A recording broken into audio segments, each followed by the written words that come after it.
to make our paper cranes, we're going to have our pattern side on the bottom. So then we can have our pattern facing out while we fold it into our large triangle, meeting up the corners. And then we're going to fold our large triangle into a smaller triangle, still meeting up the corners and the edges. We're going to make sure that we get our seams very crisp and precise. Then we're going to open up our triangle, press it down into a square. Make sure that we don't have any big bubbles in our papers. Flatten it down. See how we've made that square now. Now we're going to flip it over. We're going to crease our triangle into the opposite direction. Then we're going to repeat our last step, opening the square, making sure our bubbles are all out, and pressing that down. Then we want to flip our diamond into the other direction so the opening is facing up and the closed part is on the bottom.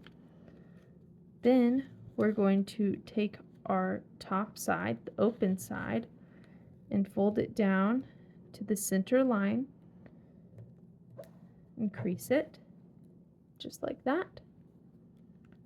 Then we're going to repeat that with our other three corners, making sure not to pass the center line, and also making sure that our seam is visible, but only a little bit. We want that open spot to be very small. We're repeating it on the back after we flipped it. The open side is still at the top. So now we have this little rhombus shape, and we're going to open that back up, fold it down. This part gets a little tricky, so you need to be careful and slow with this part. I find it easier if you crease this part of this triangle back. So that's the part that we've already creased.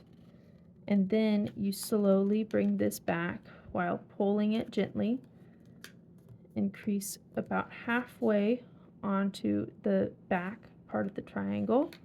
And then we start on our other triangle doing the same, making sure that the bubbles are all out, going all the way, and then bringing our previous triangle back to match it. So then it'll look something like that.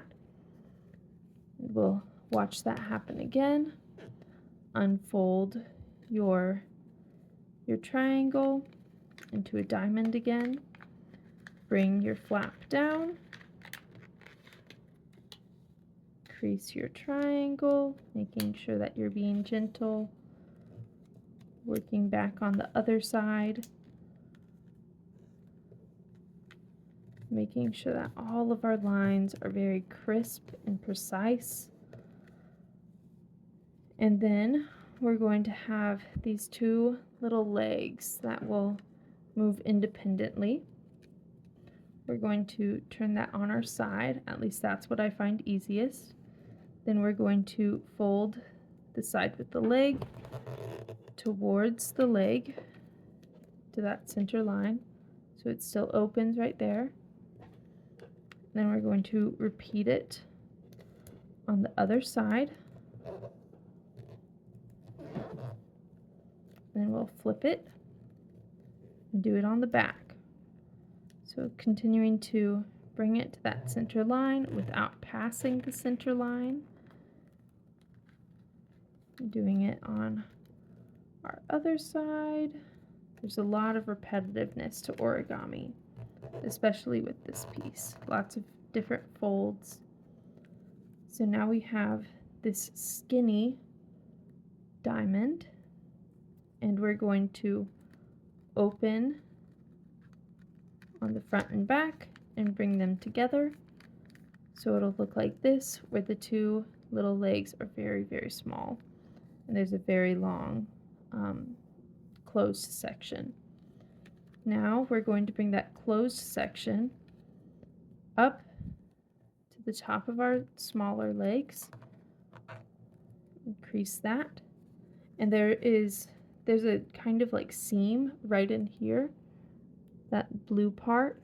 So that is where your legs will stop. You'll feel it, so it'll just naturally stop there.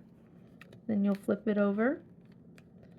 Do the same on the other side.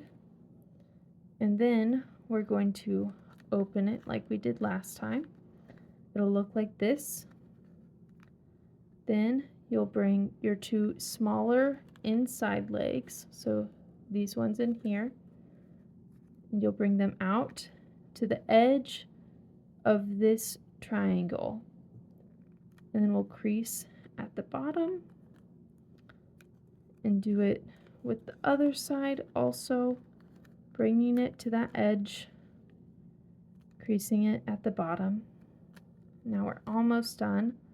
So I normally choose my least favorite little pokey spot, because one will be the tail, which we want to be very, very precise, and one will be the head. This one looks a little bit more wonky, so I'm gonna take it and I'm gonna bend it down however long you want that beak.